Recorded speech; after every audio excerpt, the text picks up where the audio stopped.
Folks, what's happening? So the Browns lose again to the Ravens. Just a flat-out dominant defensive performance by the Browns.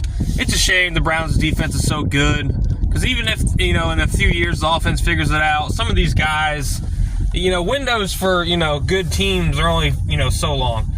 But Sheduer Sanders makes his debut in the second half. It was not very pretty. You could tell he was a little uncomfortable. The offensive line didn't protect well. I'd say in the fourth quarter he settled down a little bit.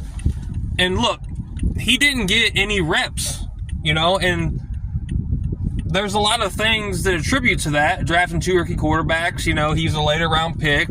Most second string quarterbacks don't get many reps, if any, but he's still a rookie. He's not a veteran.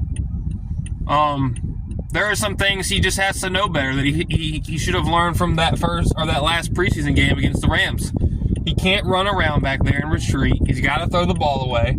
Those are the things he should have learned without reps. He could have learned since then. But listen, it's time to put all your stock into Sheduer. We know what Dylan is. And I feel bad for Dylan too, because the offensive line's awful and he's still a rookie. Put all your stock into Sheduer. Week in, week out, prep him as a starter, and let's see if he gets better. We got to know what we have in both of these guys. We know what we have in Dylan Gabriel.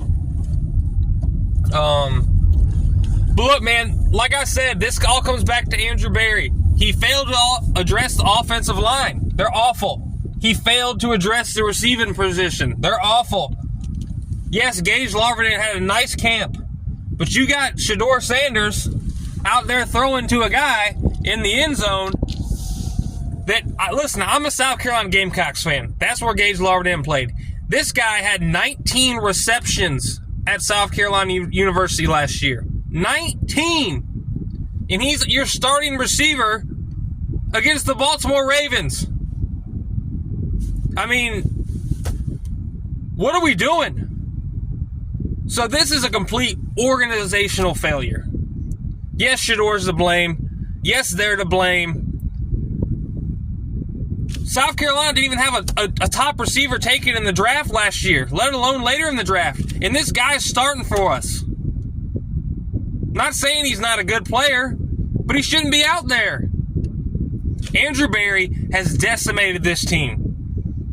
And as much as I'd like to see Kevin Stefanski go, Andrew Berry needs to be right there with him, maybe the first one to go. It's unacceptable.